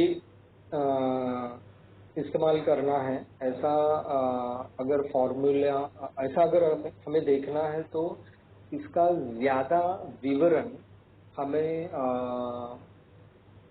इसके गुणे शास्त्री का एक ज्वर चिकित्सा के ऊपर उनका एक बुक है, उसमें ज्यादातर डिटेल गाइडेंस मिल सकता है। वो मैंने पढ़ा है एक बार, लेकिन मुझे और उसके रीडिंग्स कुछ करने जरूरी लगते हैं वो बुक के, क्योंकि ज्वर में अगर हमें मास्टरी लानी है एलोपैथी के एलोपैथी से भी बेहतर लानी है, तो वो जो बुक है वो सबसे दी बेस्ट बुक है। मैं आपको बाद में व्हाट्सएप ग्रुप पे बताऊंगा। वो बुक शायद आउट ऑफ प्रिंट है, वो जेरोक्स वगैरह शायद मिल सकती है। गुणे शास्त्री जी का ज्वर चिकित्सा पे बुक है। और फिर शायद औषधि गुणादर्श नाम का भी एक बुक है, उसमें भी ज्वर के चिकित्सा के बारे में काफी अच्छा विवरण है। और फिर आरोग्य प्रकाश बुक है, उसमें भी आपको ये मलेरिया वगैरह मॉडर्न जो डायग्नोसिस है उसके अनुसार कौन से मेडिसिन, कौन से रसकल्प यूज करने हैं, उसका काफी अच्छा विवरण है।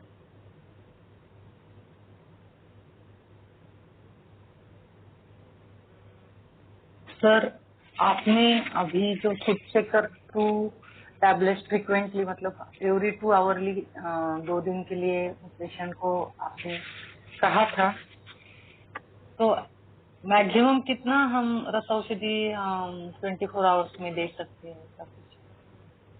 हाँ, एक्चुअली शायद ये जो है जनरली 2 QID तक देते हैं, लेकिन मेरा डायग्नोसिस परफेक्ट था और कितने मेडिसिन पाचन के लिए लगने वाले हैं और व्याधि बल कम करने के लिए लगने वाले हैं, ये सोच के मैंने उसका कुछ टेंशन नहीं लिया, क्योंकि वो कब कम करना है, कब वो 3 आवरली करना है, कब 4 आवरली करना है, ये सिम्टम वाइज में करने का मुझे कॉन्फिडेंस था। इसलिए मैंने वो थेरोटिकल जो पॉइंट रहते हैं कि इतना डोज नहीं जाना चाहिए वगैरह, उसके कुछ मायने मैंने नहीं रखे। प्रैक्टिकल अप्रोच में आप ये चीजें साइड में रख सकते हैं अगर आपको कॉन्फिडेंस है कि दोष पाचन के ऊपर और व्याधि बल के ऊपर। और अगर आपका जो कल्प है वो कल्प अगर प्योर है तो उसके ऊपर भी निर्भर है कि आपको उसके बारे में टेंशन लेने की कुछ जरूरत है। रस औषधि कौन से कंपनी के ज्यादा यूज करना चाहिए? मैं बैद्यनाथ, भूत पापेश्वर और ये अपना कौन सा भारद्वाज, ये 3 कंपनियों के मोस्टली यूज करता हूँ और ज्यादा से ज्यादा बैद्यनाथ ही यूज करता हूँ। भूत पापेश्वर जो है वो रेट वाइज महंगा है, इसलिए ज्यादातर मैं प्रेफर नहीं करता, पहले करता था भूत पापेश्वर। अच्छा, गूगल कल्प भी है बैद्यनाथ के अच्छे रिजल्ट? नहीं, गुगुल कल्प में पुनर्वसु के यूज करता हूँ। हाँ, पूना बेस्ट वो पुनर्वसु है।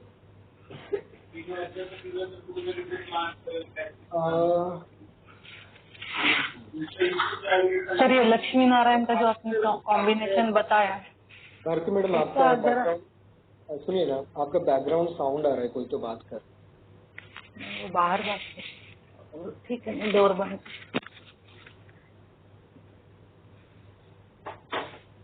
कोई मेल का वॉइस है। लक्ष्मी नारायण का जो आपने कॉम्बिनेशन सर प्रमाण संकरण और गैरिक का कितना होना चाहिए? हाँ, वो अभी एक्चुअली मुझे भी वो एक्चुअल याद नहीं है, वो मैं आपको बाद में ठीक है, ग्रुप में ग्रुप डाल में दूंगा। डाल दें। Okay, thank you.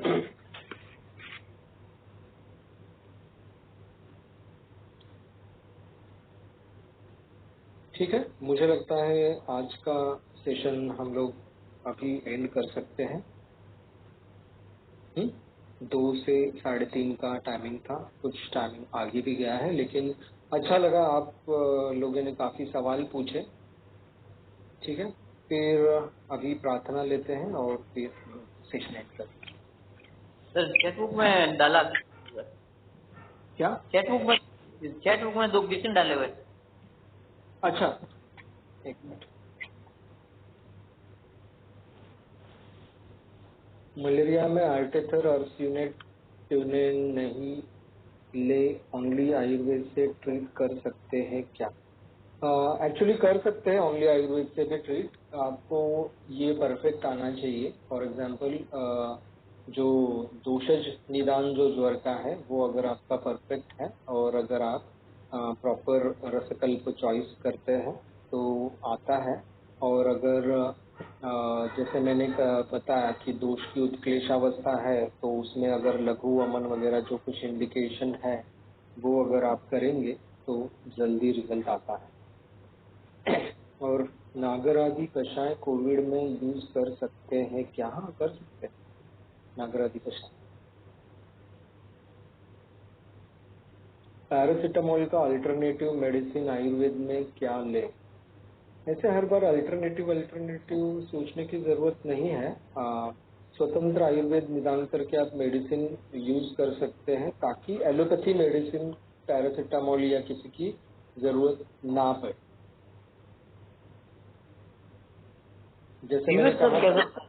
जैसे मैंने कहा लंघन सबसे बेस्ट है। मोस्टली लोग लंघन नहीं करते हैं, खाली मेडिसिन पे ही ज्यादा डिपेंड होना चाहते हैं। तो पूरा खाना खाएंगे भूख नहीं रह के भी और मेडिसिन से ही फीवर क्योर करना चाहेंगे तो ऐसा रिजल्ट नहीं मिलता है। लंघन के साथ साथ अगर वो अपना षडंगोदक सिद्ध जल वगैरह ऐसा लेंगे और जो अपना ज्वर का मेडिसिन जो कुछ निकलेगा ज्वर का निदान के अनुसार, महासुदर्शन काढ़ा निकले या कुछ भी निकले या महाज्वरांकुश निकले या त्रिभुवन कीर्ति निकले, जो कुछ मेडिसिन निकलेगा या लक्ष्मी नारायण टंकन वाला कॉम्बिनेशन, जो कुछ आइडियल जो मेडिसिन निकलेगा वो देंगे तो फिर अक्सर रिजल्ट मिलता है। हाँ, और ज्वर के बारे में और एक मुझे बताना है। ज्वर का जो जब एक्टिव ज्वर रहता है वो अगर हमने को जल्दी कम करना है तो हमारे जो गुरु है डॉक्टर समीर जमदग्नि, वैद्य समीर जमदग्नि, उन्होंने एक बताया हुआ तरीका है कि कॉटन जो है वो लेफ्ट ईयर ओपनिंग में वो कॉटन रखना है और जो अपना स्पाइन है वो स्पाइन को गर्म पानी के थैली से उसको स्वेदन करना है। ये अगर करेंगे तो ज्वर का जो एपिसोड आया हुआ रहता है वो एपिसोड जल्द से जाता है और एपिसोड अगर आने वाला रहेगा तो वो नहीं आता है। इतना उसका एकदम फास्ट रिजल्ट है। तो ये आपको ज्वर के मेडिसिन के साथ साथ अगर आप ये भी उपाय करेंगे तो काफी अच्छा रिजल्ट मिलता है।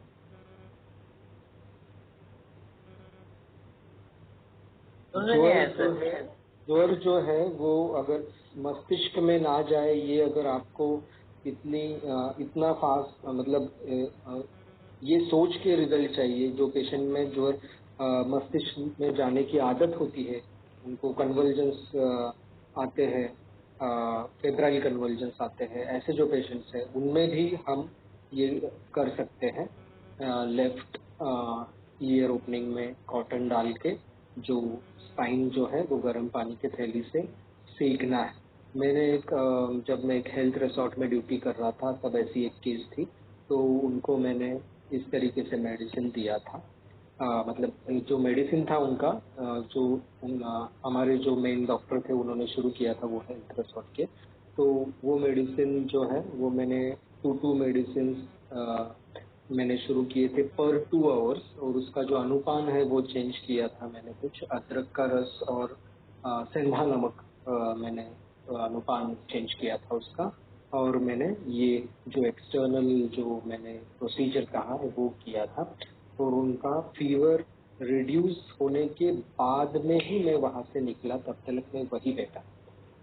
मतलब ये जो प्रोसीजर है, ये प्रोसीजर करने के बाद रिड्यूस होता ही है।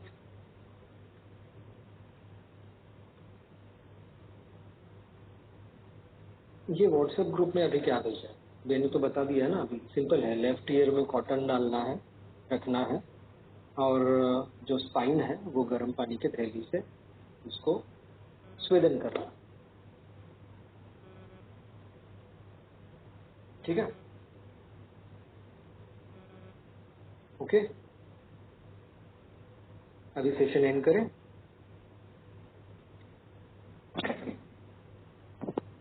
ओम असतो मा सद्गमय तमसो मा ज्योतिर्गमय मृत्योर्मा अमृतं गमय। ओम शांति शांति शांति।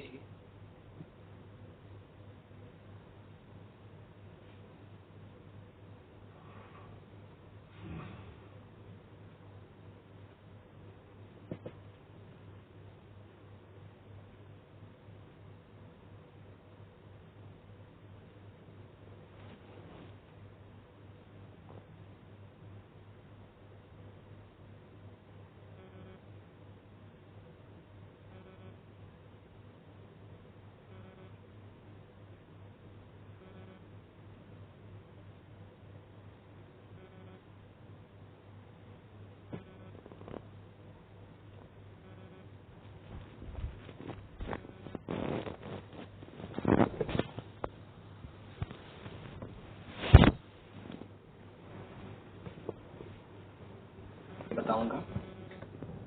ज्वर कौन से भी अगर स्वरूप का हो, आपको षडंगोदक सिद्ध जल सबसे पहले शुरू करना है। और ज्वर जो है ये रसवह स्रोतो दुष्टि उसमें प्रधान होती है। तो इसमें रसपाचन जो है, रसपाचक जो है वो आप शुरू कर सकते हैं। मतलब धातुगत ज्वर के जो काढ़े आए हैं उसमें जो रसपाचक है उस वो कलिंग कहा पटोलस्य पत्रम कटुकरोहिणी, ये जो है मतलब इंद्रयो पटोलर कुटकी, ये रसपाचक जो है, ये रसपाचक आप शुरू कर सकते हैं। षडंगोदक जल रसपाचक ये बता। फिर उन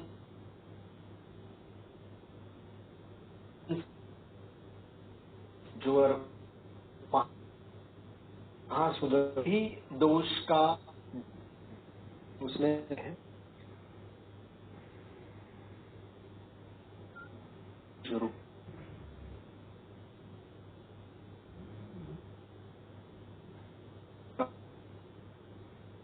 कर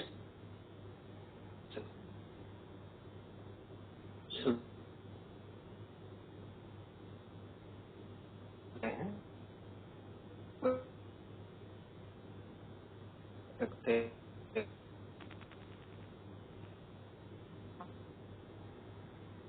आप दोष या व्याधि प्राधान्य के अनुसार 2 बीडी या 2 QID भी आप शुरू कर सकते हैं। फिर अगर आप वो आपको जल्दी ये होगा ठीक से।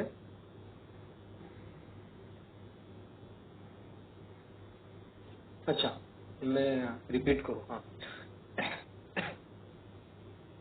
कौन से भी स्वरूप का अगर ज्वर हो और अगर आप पहले ही कंसल्टेशन में उस ज्वर का वात कफज, वात पित्तज, कफ पित्तज, वातज, कफज ऐसा कुछ भी अगर निदान नहीं कर पा रहे हो तो भी आप कौन सा मेडिसिन दे सकते हैं जिससे आपको जल्दी आराम मिलना शुरू हो सकता है, इसके बारे में मैं विवरण कर रहा हूँ। तो षडंगोदक सिद्ध जल आपको शुरू करना है और महासुदर्शन घन वटी शुरू करनी है, 2 बीडी या 2 QID, या फिर महासुदर्शन काढ़ा शुरू करना है। और आपको रसपाचक शुरू करना है क्योंकि रसदुष्टि ज्वर में प्रधान होती है। तो रसपाचक जो है, जो धातुगत ज्वर आए, ज्वर की चिकित्सा आई हुई है चरक संहिता में, उसमें धातुपाचक योग आए हुए हैं, उसमें जो रसपाचक है, कलिंग कहा पटोलस्य पत्रम कटुकरोहिणी, मतलब इंद्रियो, पटोल और कुटकी, ये जो है रसपाचक, इसका आप प्रयोग कर सकते हैं। रसपाचक की वटी भी अवेलेबल होती है और रसपाचक की कज्जली ऐड की हुई वटी आती है और रसपाचक का गुगुल भी आता है। तो इसमें और रसपाचक का प्लेन वटी विदाउट कज्जली और विदाउट गुगुल फॉर्म में भी जो प्लेन वटी आती है वो आप इस्तेमाल इसमें कर सकते हैं। विदाउट कज्जली और विदाउट गुगुल वाला मैं यहाँ पे प्रेफर करूंगा। रसपाचक चूर्ण, रसपाचक काढ़ा बनाने के भी आप दे सकते हैं, या रसपाचक वट्टी आपके पास अवेलेबल है तो वो आप यूज कर सकते हैं। और साथ ही साथ आपको लंघन देना जरूरी है। लंघन में मंडपेया विलेपी जो है उससे शुरुआत करनी है। और जैसे जैसे आप संसर्जन क्रम आप अगर जैसे पंचकर्म के पश्चात बताते हैं, वैसे जो संसर्जन क्रम है, अगर आप ज्वर का संसर्जन क्रम प्रॉपर देंगे तो इससे बहुत लाभ होता है। और व्याधि का बल अगर ज्यादा हो तो आपको रसकल्प पे भी शिफ्ट होना पड़ सकता है। और रसकल्पों में अगर आप विचार करेंगे तो तीन प्रमुख जो रसकल्प ज्वर में इस्तेमाल किए जाते हैं वो है त्रिभुवन कीर्ति या महाज्वरांकुश या लक्ष्मी नारायण। इसमें से वात कफज ज्वर जो होता है जिसमें पित्त की प्राधान्यता ना हो उसमें त्रिभुवन कीर्ति का इस्तेमाल कर सकते हैं। और महाज्वरांकुश भी ऐसे ज्वरों में इस्तेमाल किया जा सकता है। महाज्वरांकुश वात कफ प्रधान सन्निपात ज्वर में भी इस्तेमाल होता है। महाज्वरांकुश जो है ये शायद त्रिदोष ज्वर में भी इस्तेमाल होता है।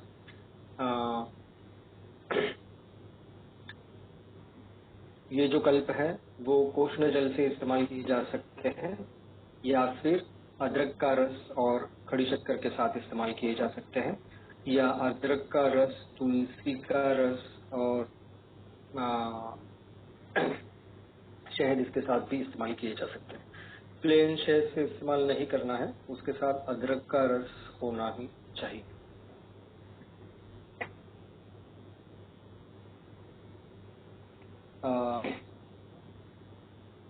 ये जो है मतलब पैरस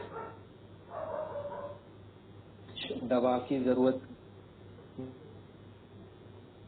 गिरती है, ऐसे मतलब गिरने के चांसेस होते हैं, उसमें अगर आपको कुछ भी मॉडर्न दवा का इस्तेमाल बिना करके अगर आपको रिजल्ट चाहिए तो आपको फिर त्रिभुवन कीर्ति या महाज्वरांकुश या लक्ष्मी नारायण ऐसे कल्पों पर जाना जरूरी होता है।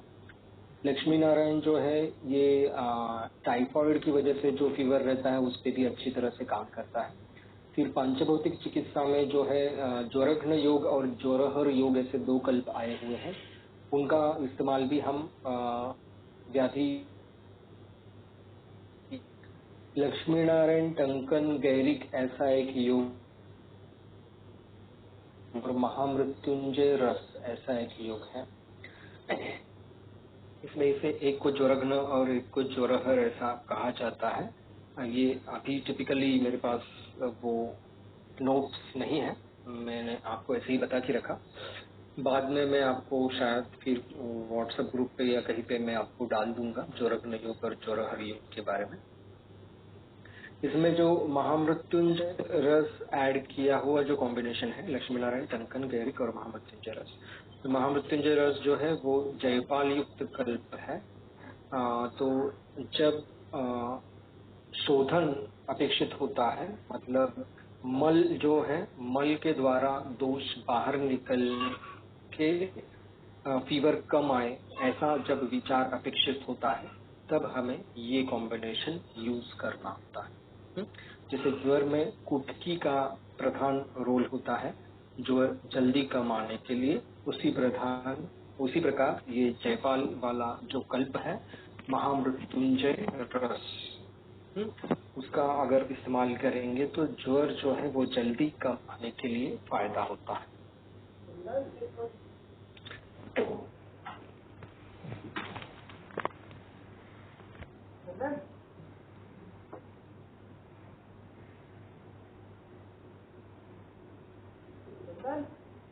और षडंग पानीय जो है वो एक्चुअली किसी ब्रांड का नहीं आता है, एक ब्रांड है उसका नाम षडंग पानी का तो अलग ही नाम है।